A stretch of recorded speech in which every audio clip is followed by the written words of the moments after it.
Hey, and welcome to this episode of State of the Hack. I'm Nick Carr. And I'm Christopher Glyer. And we have a lot to talk about today. Action-packed show. Yes, a special guest from the Red Team side that we're pretty excited about. So, hey, man, let's get started. Cheers. So, let's get started talking about Fin6. Let's jump right into it. We put out a blog post recently about that activity where they were deploying Ryuk and LOCKERGOGA, but do you want to step us through, like, what happened? I mean, the key takeaways I took from it were, there's a trend that we've been talking about now for probably the last 6 to 9 months where we've been discussing kind of, enterprise ransomware deployments to extort money from victims. And, we've hit upon it in many previous ones. One of the groups that was using it was deploying TrickBot and Emotet and Empire. Yeah, and we talked about that on a previous show and put out a blog post there about that activity. And so I think the key here is we're now seeing a second or different threat actor, in this case Fin6, using similar techniques around the same time frame. They started like July of last year, where instead of deploying point-of-sale malware and monetizing it through card reforms, et cetera, they seem to have switched to the net now using and deploying enterprise ransomware to extort from victims. Yep. So it's now at least a second group that we're tracking, that we're sharing, is also deploying Ryuk. And the key here is they're actually deploying. We've seen them deploy two different ransomware families, Ryuk and then LOCKERGOGA. LOCKERGOGA is a kind of a newer one, even just in the last month or two. It's been in the news a lot for a lot of high-profile public breaches. Yeah, there was a Scandinavian manufacturer, aluminum producer, that Norsk Hydro, who had their network taken out by LOCKERGOGA ransomware. But this is kind of cool because it's Fin6. It's a group we've traditionally tracked conducting card data theft, making this move, versus other groups doing access as a service that are deploying ransomware and extorting. So to actually see to see that move, it was interesting. Well, we haven't really seen Fin6 do much in the point of sale world in a while, and kind of it has us thinking, wondering like why, like what's the reasoning behind it? If I had to speculate, obviously can't read into their minds, but if I had to speculate, it probably has to do with a couple factors, right? Making money from point of sale. Organizations are increasingly deploying end-to-end encryption. Yes. So that way, even if you break into an organization that has really end-to-end encryption from the pin pad, even if you can deploy malware to the point of sale devices, you can't actually you just get garbage data. So I think the combination of more end-to-end encryption, also you don't just have to target people that process payment data. Right now, there's more organizations that could be potential victims. If you target a tiny, even a organization that is really tiny, you're not going to get much payment data out of them. So it's not really worth your time and effort. Whereas in this case with the enterprise ransomware capabilities, you can hit a 300-person organization and extort, easily $100,000 out of them or more, because the costs of their operations of being down or rebuilding the infrastructure from the kind of the cost-benefit side is worth it. And that's kind of the trend of what we're seeing is, many victims that we engage with are actually paying because it's cheaper and less of an outage there. So, and maybe it's a less risky thing as well. Maybe the credit card companies and the there's a longer payoff to delay how you actually cash out card data, and a lot more traditional laws, I suppose, being broken. So yeah, in the point of sale world, you may you may harvest the data, say weekly or monthly, from a point of sale compromise from a large victim, and then sit on it and not be able to monetize it for 6, 9, 12 months, because as soon as you start selling it, then the card brands can do common point of purchase analysis and find that, oh, hey, this particular store in this location, all the cards that went through it were having a disproportionate amount of fraud. So, shorter time to monetize, much broader set of victims, both industries and smaller sizes, and I would say probably higher return for the risk. I mean, it must be. The nice part is we can guess why they're doing it, but the fact that they're doing it means that it must be successful. There must be a risk reward there. It must be a better decision for them now to have made that pivot. We can guess as to why else and some of the other motivations, but they've made that change. That's actually a part of what made it challenging and confusing at first to be Fin6. That was unexpected behavior from them. What was pretty neat about the blog, and it was written by several of our managed defense analysts, which is cool to see those guys doing that 24/7 monitoring and get to start talking about some of these stories. There was that the Overruled blog as well that came out previously that we talked about was really neat, stopping them from deploying Shamoon. And this is another time where the managed defense guys can come out and say, like, we stopped these guys before they deployed LOCKERGOGA. But I guess just the way it flowed was really cool behind the scenes. Like, in the morning, we identified new adversary infrastructure that was stood up. We were already actually looking into the infrastructure. Like proactively identifying the C2 infrastructure before it's even used against a victim. Yes, and it was being analyzed. Two of our guys on our team that really lead the charge of that effort are Andrew Thompson, who's been on the show before, and Aaron Stevens. And they were taking a look at it, and we have an ability to kind of see multiple people are working on the same thing, and they saw that it was being worked at managed defense. So it was kind of cool to see all that come together and be able to so quickly make decisions and know that it was Fin 6 and then know this other part that was different about it. So yeah, one of the things that you may not be aware of, but in the Fin 6, so it's one threat actor, but using multiple pieces of malware to accomplish the same task. In this case, ransomware and extorting money. On the back end, there are actually whole teams of people who are kind of building ransomware as a service and then making that available in underground forums, right? So, I saw one of them, it was like advertising where you actually pay not for infecting systems, you pay actually on the decryption side. So if you can actually get the victim to pay up, you pay like $400 a system out of your own pocket as to the intermediary. You get your encryption keys and you go back and give it to the victim to decrypt. So, it makes sense. Like, if you can scale your team and resources without having to build custom malware, it also makes you more adept at kind of picking up the latest and greatest or changing up what you're doing without having to put in a lot of work, because you can just pick up a new framework that somebody built. Sweet. So I want to let you know, too, I probably should let you know up front, we're going to talk about a bunch of other things. We're going to talk about some recent supply chain compromises in the news. The TRITON attackers are back and busy, and we have a little bit to share there. Then we're going to have our Red Team guest going to come talk on about a few of their recent case studies and they've been really busy dropping a bunch of new tools and blogs and stuff like that. So I want to get into that stuff. So I mentioned the supply chain compromise that was discovered and reported on by Kaspersky. Yep. So we call it DAYJOB. They call you call the malware DAYJOB. Yeah. They called it Operation ShadowHammer, right? Yep. So that one was pretty interesting.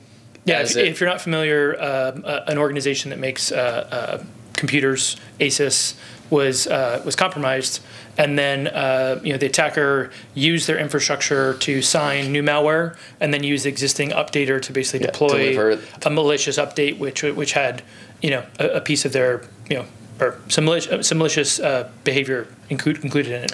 Yeah, and the payload was specifically restricted. There's a lot that's interesting there, so definitely check it out. If this is the first you're hearing about it, go check it out. But there was some really interesting artifacts there and some interesting things where it was highly controlled. So supply chain compromises in general are obviously super interesting to us, and it makes sense for them to be combined with some guardrails or other tighter targeting. And in this case... Well, and they haven't always. Like, if you look at the CCleaner compromise and some of the previous ones from a year or two ago, it was really broadly distributed. And this one seemed to be a lot more and the second stage for some of those have been gated for particular organizations. But this was all kind of built in. And a lot of people, including us, we focused on some of the MAC addresses that it was specifically looking for. It was hard-coded into the binary itself, saying, I'm not going to execute unless this is the MAC address of the system I'm running on. Yes, not just like the vendor OU portion, like the full MAC address. Right. So that was actually the source of a little bit of confusion with some of our customers, because we actually did have a customer, a system that was targeted as a part of that, the specific, user's MAC address.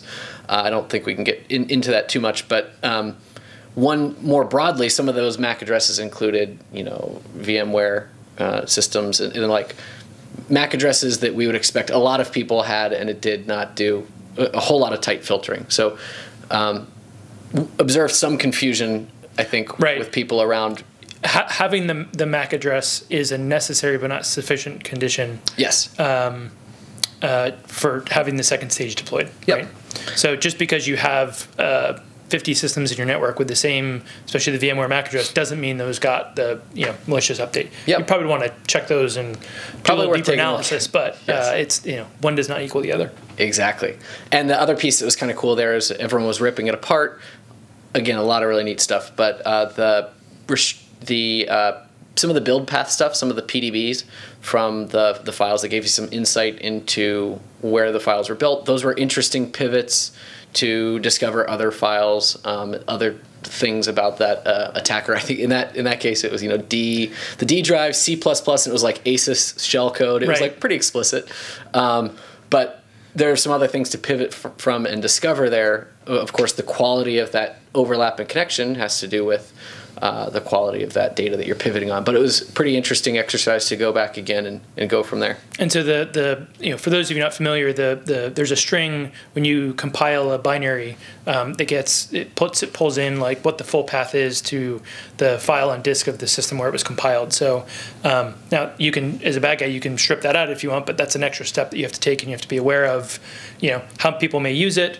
It is a Red Team episode, so I know we've talked previously about something interesting about Windows binaries that you let me know about. Yeah. You want to share that with people? So you may not realize this, but like a legitimate Windows binary won't have a full path, but will still reference the PDB, and it'll reference the same PDB by file name. So if you go look at, like, say, csrss.exe, if it's a legitimate Windows file, it'll have the PDB of csrss.pdb, right? Yeah. So if you're on the Red Team side wanting to emulate it, and you're trying to do things all right. Okay, good, fair enough. But it's interesting because, that's just an artifact that is what it is, and you can use that if you maybe don't have the ability to check signed binaries in the Windows directory. Maybe you're looking for matches. Like, it depends on your tech, and just understanding those forensic artifacts is key. So that's about what I wanted to chat on that. Maybe we could pivot over and talk about the blog we just recently dropped. We spoke about it at Kaspersky SAS. Our critical infrastructure team, Steve Miller and everyone, put out a blog post about, we kind of let people know we're working another intrusion from the threat actor behind Triton. So, it's not necessarily... So we used that opportunity to walk through and describe what we hadn't provided before, which is how the Triton attacker operated, like how they actually went about compromising the network to deliver that down into those critical networks, including like TTPs, hashes, file names, and a bunch of other ideas on how critical infrastructure providers could take the information we've provided and kind of hunt through their own environment using different techniques. So the idea there is to try and share as much as we can with the community, so they can kind of go find other examples, because we now have 2 times we've seen at least the threat actor behind who deployed Triton. Right. I think that's notable. Yeah. So, and we tried in this particular case. Again, our Intel team's been doing a little bit more of this, mapping different things to MITRE ATT&CK in that particular post. And so that was kind of interesting too, because for some of the techniques we didn't map them to attack, and that was deliberate, right? Deliberately, because I think in some of the cases those aren't reflected yet, of course, by the nature of sharing those out and continuing to work with the teams. We'll keep moving that forward, I suppose. And I don't know if there's any of the hunting techniques that particularly jumped out at you as interesting. Yeah, I mean, they're all. I think some are easier to implement than others. You know, like one of them was looking for image file execution options. So there's the registry key setting on Windows where called image file execution options, where you can basically attach a debugger to when any file executes. And so typically how we see this used, if we see it used maliciously, there's a technique where you can, once you gain access to a system and have administrative privileges, if you want to get back into the system later, you may replace one of the accessibility features. So, magnify.exe or sticky keys, so sethd.exe. And so as a bad guy, what I can do is I can overwrite sethd.exe and then disconnect from the system. And then if I RDP into it, hit the shift key 5 times, then I get a command prompt that pops up running a system. So it's especially good for if you get evicted from a victim network as a way to get back and immediately escalate your privileges. Yep. Now there are many different security tools that can look for the replacement of magnify.exe or sethc with command or PowerShell or Explorer or a couple of other common Windows utilities that we've seen. And so the image file execution options registry key setting a debugger is kind of it's a unique way of accomplishing the same thing. So instead of overwriting command.exe, you say, whenever I see command.exe get executed, or sethg.exe get executed, run command.exe. And so then you still accomplish the same outcome. Right. Now, in this case, what's much less likely to see is somebody actually then launching their malware using that registry key, because it's, you're reliant on some other file executing, which maybe you pick one that's super common, or maybe you pick one that runs fairly, irregularly. Yeah, so I mean, it's interesting to highlight the bigger takeaway for me, and it's something we've been talking about for a little while, was just the nature of these client-side intrusions that eventually get down into the ICS network, but the majority of them are coming from this space. And so a lot of those techniques, like that one you mentioned there, I remember coming to Mandiant 5 years ago, and people were looking for it, and probably looking for it for a while before that. But seeing people use it still, it's a lot of traditional techniques on the enterprise network that were used that we highlighted, or at least a lot of detection opportunities for to retain command and control down into that network. It was still routed through the enterprise. Well, and there's a lot of proxy malware. Obviously, you could imagine if you need to get down deep in a network, you're going to have to proxy, chain, and tunnel lots of things. So you saw lots of usage of legitimate utilities like P-Link, which is a PuTTY-based or a tool within the PuTTY suite, I guess you could say, that allows you to do kind of a poor man's reverse shell that's encrypted. It's SSH traffic, so depending on what port you use, it may stick out like a sore thumb, and what tools you have. Say you shoot SSH data over port 443, that's more likely to get caught than actually tunneling out of a network over 22. But then there were also a bunch of like SSH-based either tunnelers or backdoors as well. That was a pretty core component of their this particular threat actor's toolkit. So we provided all those hunting style techniques and attack mapping were relevant in the main blog post. And then just don't sleep on that appendix. It has the most number of advanced practices team members' Twitter handles in it. I think we just included a couple of rules and had some fun with providing people some hunting-based Yara rules and different things, different resources from the company. And some may be super noisy, right? Yep. I mean, I think the way that depends on your environment. Described it depends on your environment, but also depends on your tolerance, right? Like the idea is how do I get a collection of interesting things to then further mine through? And some have a really broad aperture, and some are much more narrow. Yep, exactly. So I think at this time we're going to bring on our special guest. Come on in. Hey, welcome. Hey. Thanks for having me. Who are you? Alyssa Rahman, Red Teamer. From the Red Team, our first Red Team guest, I think, except for maybe some special guests we've had on. The first internal Red Teamer. Debo counts as a Red Teamer. That's true. Yeah. That is true. Debo is on the second episode and is constantly trolled for being sort of a Red Teamer. Making a lot of work for Blue Team, maybe. Right. So we typically, every time everyone's on, as you know, we kind of talk a little bit about how you got into the industry and then into here. Would you mind just giving us some background? Yeah. So I got a bachelor degree in computer science, and I focused on security kind of the whole way through. So I did a lot of work with our security club, a lot of projects, and participated in the CCDC, so it's a cyber defense competition. Yeah. But actually, all of my internships and projects were more on the incident response Blue Team side of things. So I kind of figured that I was going to go into Blue Teaming work. But then senior year, I got an opportunity to work here on Red Team, and I thought, and give it a shot. Get well-rounded, try some new things, and it's very fun. So here I am, like 2 years later. We have these, so we work in the same, well, all of us work in the same office, and we have like every week we get together, we have like lunch together, and people tell these little war stories sessions, and that's kind of cool because we actually get the Blue Team and the Red Team side together. Right. And I have to say, like, as much as I like chasing around, targeted attackers, hearing the physical pen test stories are some of my favorite. Fun. Yeah. So. Yeah. Those are some of the most. You guys can come up with some of the most wicked ideas and actually implement them. And so we wrote in M-Trends this year. We wrote a pretty long blog post, or a long section of M-Trends. We've carved that out and made it its own blog post. And so Alyssa was one of the primary authors of that. So what's the name of that again, so people can find it? Finding weaknesses before the attackers do. Yes. So that's now up on the blog post, and I think I said, hopefully no one gets mad at me about this, but like, if we had presented that and not revealed it was you guys till the end, it would be one of the most interesting cases. Obviously, we had the insight to your side of it, right. But it was really just cool to see all of the different techniques, all the multiple bypasses. I mean, there's 2 different ways across the engagements covered there where multi-factor is bypassed, and just a bunch of. I appreciated the insight into like the creativity and the I don't know, problem solving that occurs post compromise.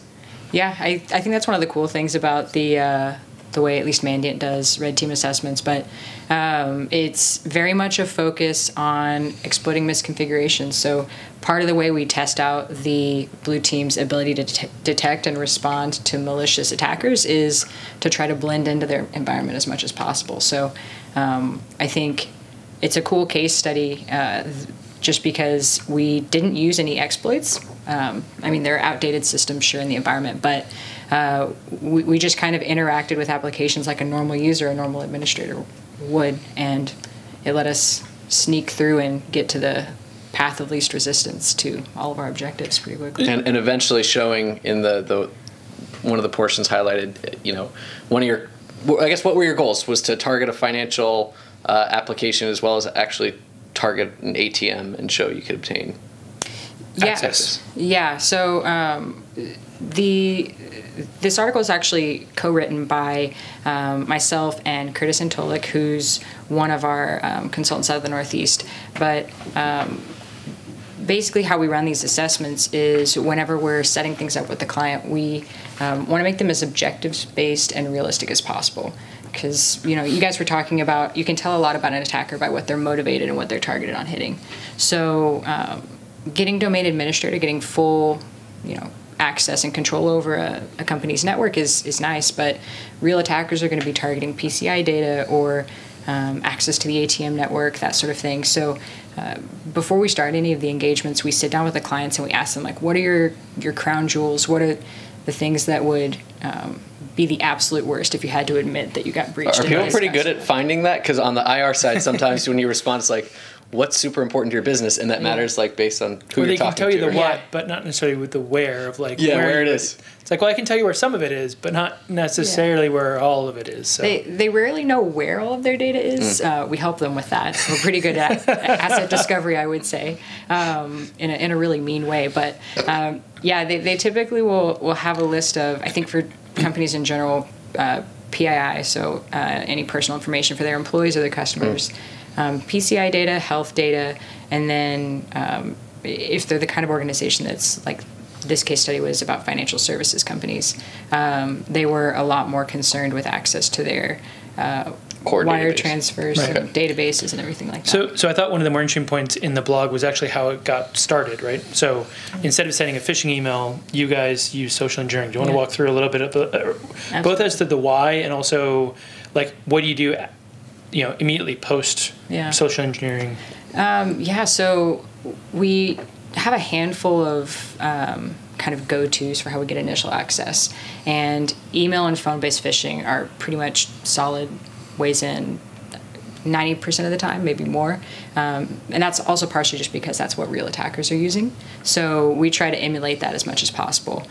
I really enjoy phone-based social engineering for a few reasons. I think one, it's just something that traditionally, you know, people have gotten pretty used to. Don't open the Nigerian prince emails. They understand that phishing emails are bad, and it's part of their security awareness training. I think a gap that comes up a lot is people might tell you that you'll get a phishing call over the phone, especially with all the spammers that call everybody these days. But people aren't really trained on how to tell if it's real or not. So if I'm pretending to be your IT security team and I have my phone number spoofed as your help desk, they're typically not given the tools that they need to figure out if that's real or not. Right. And your IT security team probably doesn't have like their VoIP phone records ported into your log management tools and other things would even be able to identify something like that. Simply identifying that multiple people are even being called within the organization is not something centrally collected and analyzed. I'm only aware of one investigation in my almost 10 years here now where we've even ever seen phone-based social engineering or some kind of social engineering used in investigation, and it was hyper targeted. The person actually befriended somebody and then contacted them afterwards by the phone. But it's certainly a very viable avenue. And it's one of those that we know is going on a lot more. It's Yeah. underreported because it's outside of our visibility, typically. Well, it's outside of it's also Fin7, where we've hard talked to about that. prove, right? Like, you know, the evidence from a defender's perspective is you'll just see somebody like log into some, you know, either RDP or some port, like that could be one way they get in, but you don't necessarily, okay, well, they logged in, but how? Like, and it's been really hard to kind of chase the put the pieces together to be like, oh, okay, like you just have this kind of bad thing happen. Yeah, if you like data and people doing incident response and forensics like hard data, there's like no data. I remember for Fin7 stuff, it was like, we almost went to like bomb threat checklist mode. Like, what kind of accent did the person have? And someone said Nigerian and some said like British. And you're like, oh, like, no, none of that's necessarily right. But, you know, you're just relying on a person recounting something. So, yeah, I was going to say that's kind of, that's the other main reason we like it so much is from a defender perspective, there's very few artifacts that are left over. But then also, a lot of times you can do recon ahead of time and figure out what kind of firewalls and proxies and filters the customer might have in place, but you don't necessarily know what payloads are going to work until you start running them. So I enjoy it because it lets me pretty rapidly prototype, because I can just I can call and have 3 payloads ready to go. Oh, wait, hold on one sec. Try this one now, right? It's happened. I usually will have up to 2 phone calls for a person and try up to like 2 or 3 payloads each call, and they'll click on everything. I think it's, you build this rapport with someone like, oh man, I don't know, they told me they tested this, the IT guys, what can you do? Like, you can build up a pretty good relationship, and people are just like, it makes sense why they would kind of follow on and keep clicking on things, but it's really helpful because a lot of times they'll even go so far as to read me the errors that they're getting. So amazing. They'll be running a payload and it'll fail, and they'll be like, well, no, it looks like it's just the browser's blocking, and I'm like, cool, I have a backup domain. And so then once we figure out what works, we can scale it more and send it through emails, because we know that IT team won't see it. It's funny, at the most basic level, I talked about Fin7 doing this initially, which was just like, hey, did you get my email? And it's amazing because, like, that's really basic, but that's like, it works. Was someone's email security thing blocking this? Pretty nice way to figure it out, and people will always be willing to run that thing down. So, like, I do think it's funny, too, like, even when there's social engineering training for organizations, I think you've mentioned recently there's another one where you were being walked through what they had been trained on. We had called the same person a couple of times, and it was kind of towards the end of testing, so we knew the IT team had caught on, but we were just finishing out a few more tests, and we had. You were having fun. We were. That's what it sounds like to me. We were trying to test a couple extra payloads to make sure we knew what ran through their proxies, but we had called this one person back, and it was like the second or third time that week. Pretending to be IT, and she answers the phone. Let's call her Gladys. Gladys works. But she answers the phone, and she's like, I'm so glad you called. I'm really worried. I'm very careful, but I think I got an email phish. And the consultant that was doing the social engineering was like, oh, okay, well, why don't you read me the email? I'm looking at your computer. And she reads it out, and it's this whole long, it was a very good email from their IT security team, warning everyone that people were trying email and phone-based social engineering, telling them what it was.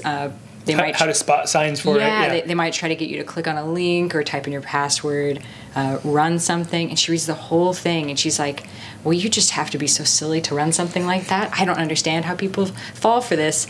And our consultant felt so bad. He was like, they're very convincing. Don't feel bad if you find out later. Like, we're really sorry. And she was like, anyway, honey, it's fine. So what link did you need me to go to? I'll log in right now and run the payload for you. And we're like, oh no. So it was good on the IT security team. But I think it's at some point, like I said, you build up that rapport with people, and it's kind of hard to beat that. Yeah. Like I said, very mean. Right. We come up with creative. Yeah, how do you feel after all this? Come on.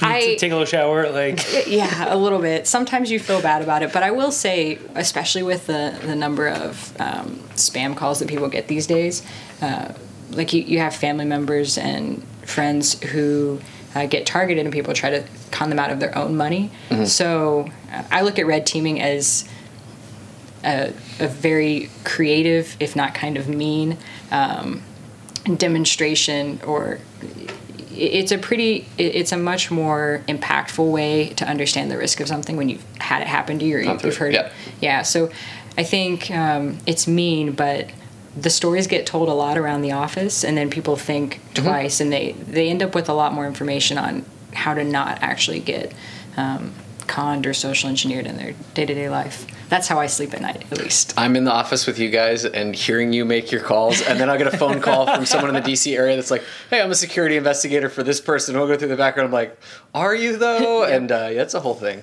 It's not a very pleasant I would say there's a healthy paranoia when I see people I don't know walking around the office, because you just watch them and you're like, that's how I would do it if I was breaking in. Yes. And come on, full disclosure, last week you guys ran down someone who was a new employee. You're like, who are you? It's good, though. Yeah, I mean, they didn't have their badge yet. It's not my fault. They'll learn it one way or another. So I'm trying to think. There was like multiple, again, 2FA bypasses discussed. Yeah.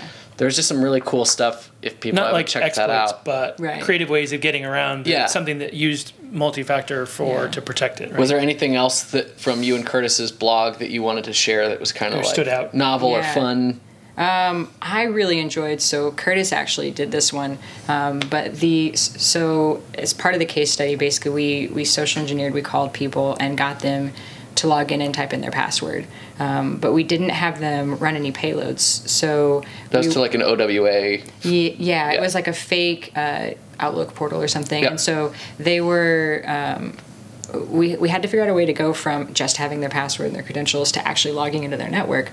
And so Curtis found a single factor bring your own device portal, but they weren't allowed to enroll anything. So they actually ended up downloading the mobile device management Android app, logging in with their credentials, because that was single factor, and they got an IP on the network. So then they just tethered their laptop and were slowest network connection ever. Yes, slowest network connection ever, for sure. But it's really creative, because it's a good example of, we tell people, if you have Citrix or anything, you need to protect it with multi-factor, all the things. Right? Multi-factor, all the things, and then people just have those one or two gaps. They're like, that's okay. Fine, yeah.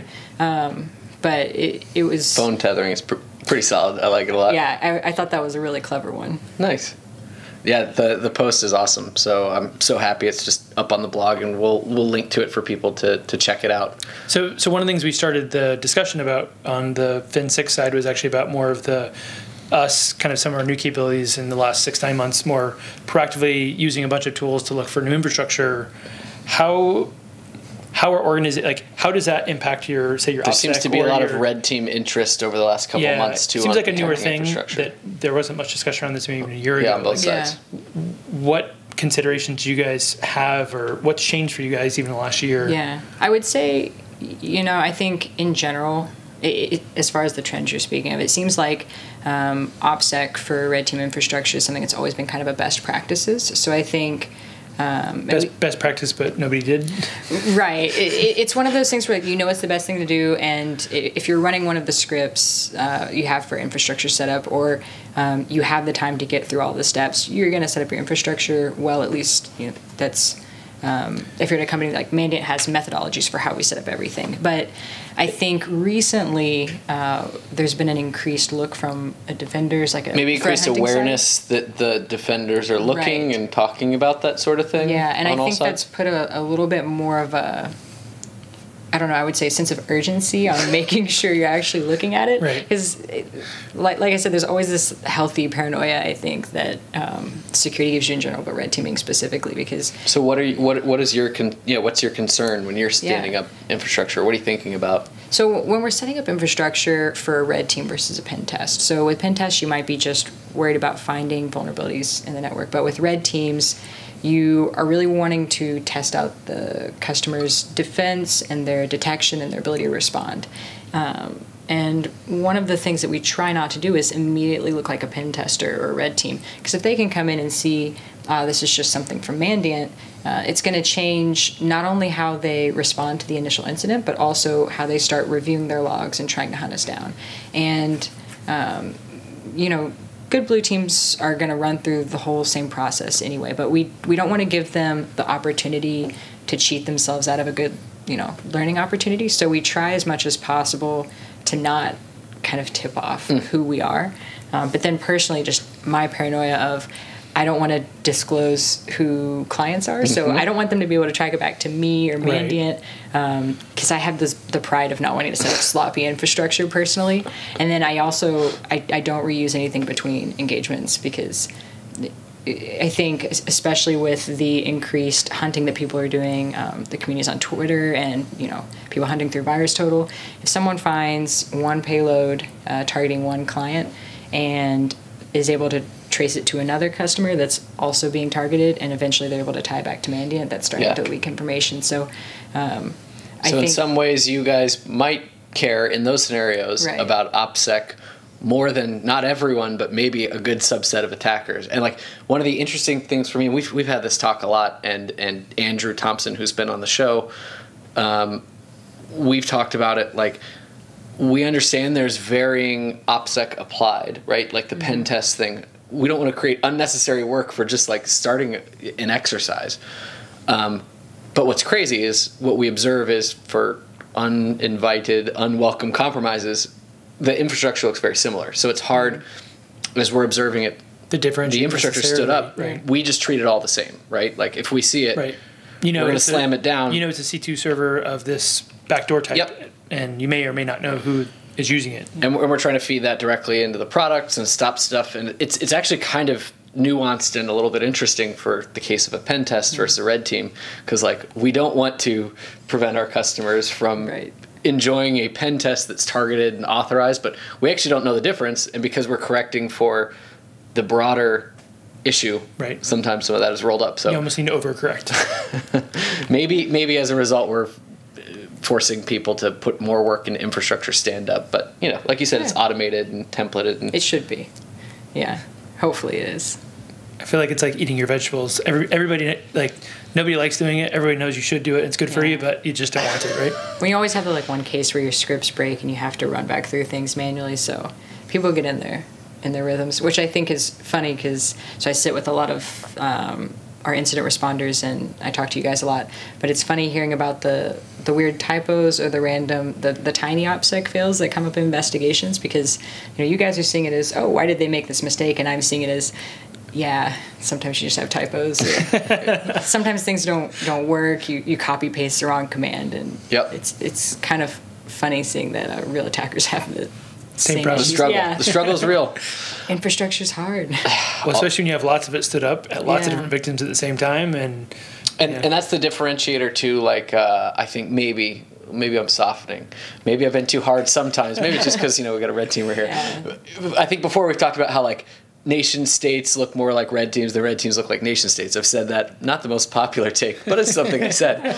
And but one of those examples is like, as it relates to infrastructure, like nation states are typically compromising infrastructure.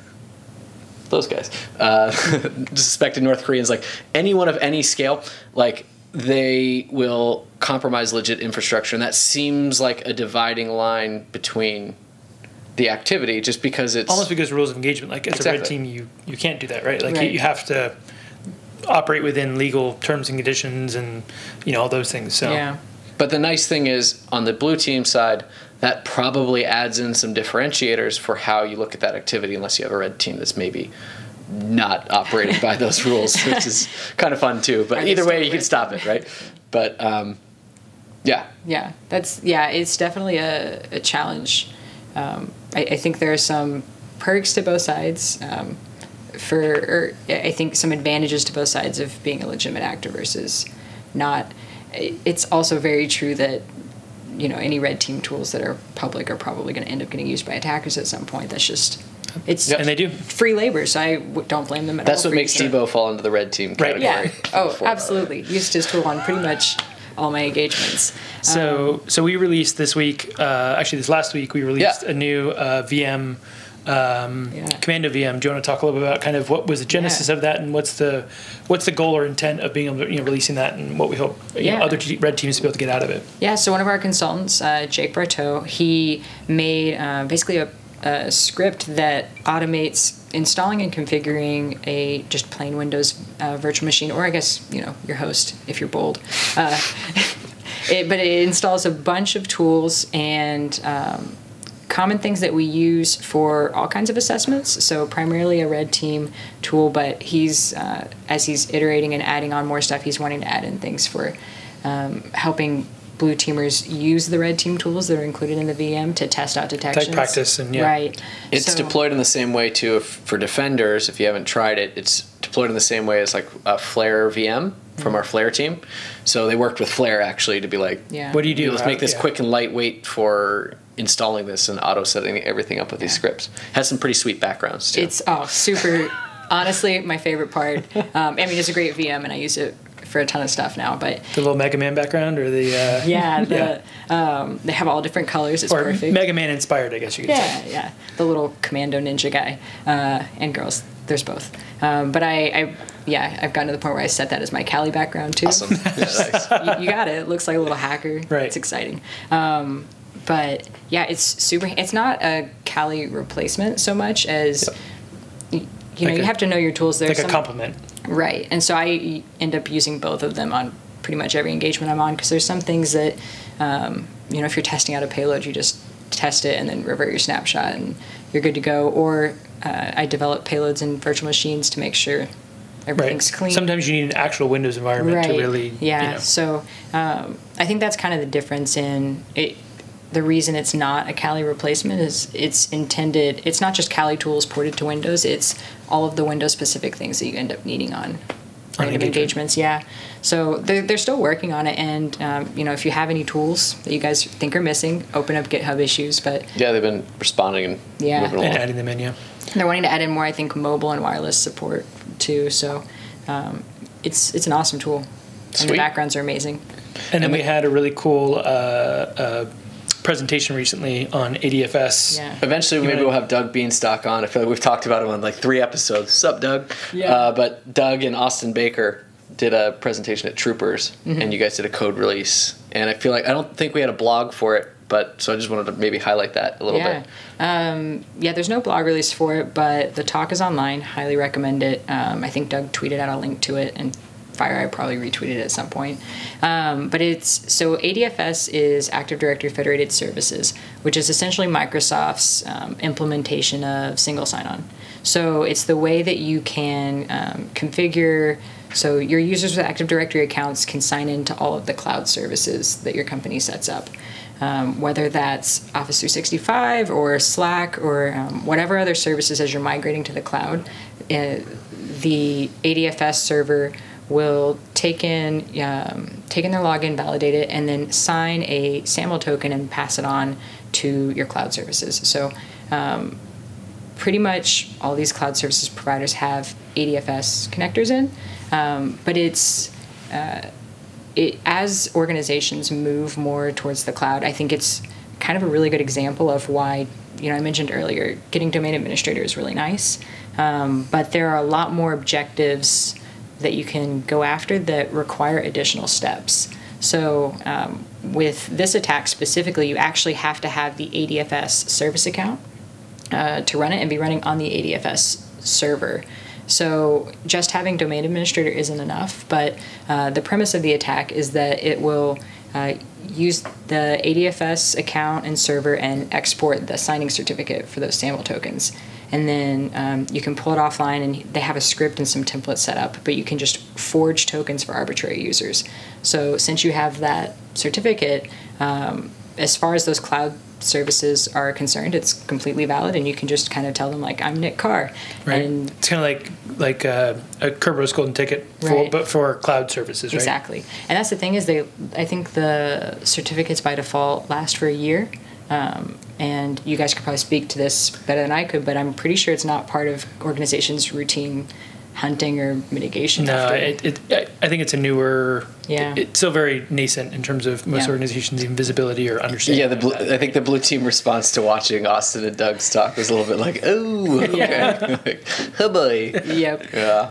I don't know that. I've stepped away from the IR side a little bit, so I can't speak to like responding to it. But it seems like it's kind of fun too. It's like a whole new area, and people love solving problems on the blue side. So It's pretty cool. So wait, Yeah. so we released a toolkit on GitHub as well? Yes, yeah, it's on the FireEye GitHub, and it's ADFSdump is it's .NET assembly, so you can run it through whatever your malware of choice is.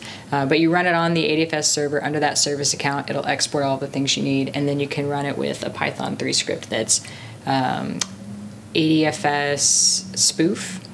And then it'll just generate arbitrary tokens for you. So from there, you just copy that into your browser, and you're good to go. You're off to the races. Yeah. Cool. Well, it was great interviewing you, and Nice. thanks so much for Appreciate it. joining us. Thanks for joining. Cheers, and we'll see you next time. See ya.